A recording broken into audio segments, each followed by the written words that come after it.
Hey YouTube, today I'm going to be talking about top 10 Game of Thrones fighters. Okay, so my first choice for best fighter goes to either Arthur Dayne or Barristan Selmy. I'm really trying to figure out who would be better in a fight between these two because it's a very difficult decision. I mean, I'd say both fighters are twice as good as Jaime Lannister. I mean, Jaime Lannister's top 10 material, no doubt about that. He is one of the best fighters of all time. But Arthur Dayne, I'd say, is twice as good, mainly because he's as good with his right hand as Jaime is, and he's also as good with his left hand as Jaime is with his right. So it's like he's got two right hands. He's a guy who's ambidextrous with his hands, and he could fight multiple targets. I mean, chop off one of his hands and he would be as lethal as Jaime Lannister. But he has two right hands, pretty much. He's twice as good. And I'll say Barristan Selmy is twice as good as Jaime Lannister as well, because Barristan Selmy fights pretty much as good as Jaime Lannister, just he's an old man, he's in his mid-60s, so imagine how great he would have been in his 30s. He would have been unstoppable. So, if these two characters are mildly twice as good as Jaime Lannister, who would be victorious? So I'm going to have to agree with the R.R. Martin quote. George R.R. Martin said, "What would give Arthur Dayne the edge is his sword of the morning." So, maybe that would give him a slight edge. So I'll say Arthur Dayne as number 1, Barristan Selmy at number 2. At number 3, I'll say Oberyn Martell. I mean, he made the Mountain look like an amateur, and the only reason he lost the fight is because he got emotional and cocky and got too close to a man 3 times his size, which he should never do. He should have kept dancing around him and poking holes in him, so he made a big error in judgment. But I'd say Oberyn definitely deserves number 3 spot. Number 4, Khal Drogo.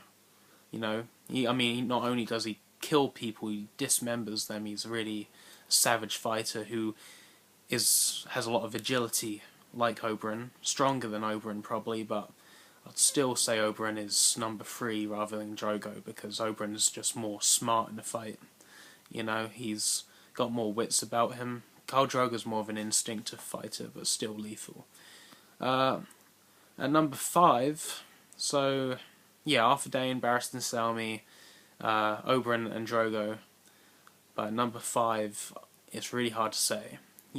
I'm between Daario Naharis and Jaime Lannister. I mean, both fighters are really sure of themselves when they were in their prime. Daario still is in his prime, but Jaime Lannister not anymore, sadly, because he lost his, sword hand. What I would say, Daario slightly has the edge in this fight, though. The reason being, not only is he great with that dagger he keeps around, which he threw in that horse. The horse fell down dead. He also learnt in the fighting pits. So, learning to fight for Daario was a means of survival. It wasn't a hobby. Jaime Lannister was more of a hobby, a very serious hobby that he took very seriously and loved. But Daario, it was more about survival, and I think that might give him the edge. He knows what desperate feels like. He, was a poor man, a slave. So, yeah, I'd say Daario at number 5, Jaime Lannister at number 6. At number 7, Bronn of the Blackwater. Number 8, I would say Syrio Forel at number 8.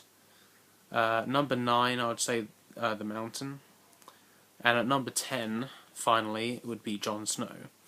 I mean, Jon Snow, he has been bested twice. Once. He almost got bested by the mighty Magna, who's leader of the Fens. He had a really close, good fight with Jon Snow, and he was literally kicking Jon Snow's ass up until the end when Jon Snow managed to get his hands on a hammer and plunge it through the Magna's head. But Jon Snow was bested by Karl Tanner. Karl Tanner literally dominated the fight and was about to kill him until one of Craster's daughters stabbed him in the back, which gave Jon Snow the opportunity to shove a sword through the back of his head. Jon Snow has came a long way since that fight with Karl Tanner. I mean, he used to fight to the book a lot. He was a very clean fighter. he didn't know how to fight dirty, and I think he learnt a lesson from the Karl Tanner fight.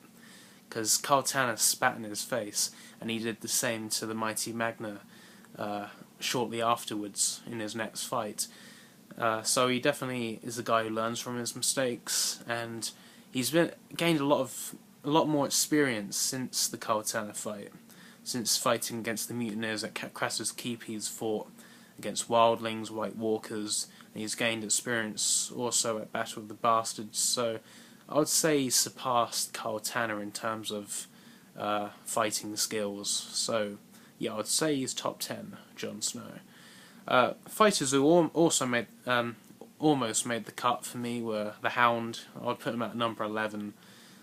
Grey Worm, Brienne of Tarth. There's a lot of great fighters out there, but none of those I think quite a top 10 material. I'm not judging characters from the past because I've never seen a young Robert Baratheon, so I can't judge. I reckon he would be top 2 material, but I've never seen a young Robert Baratheon, so I can't really judge it too well. But anyway, that's my top 10.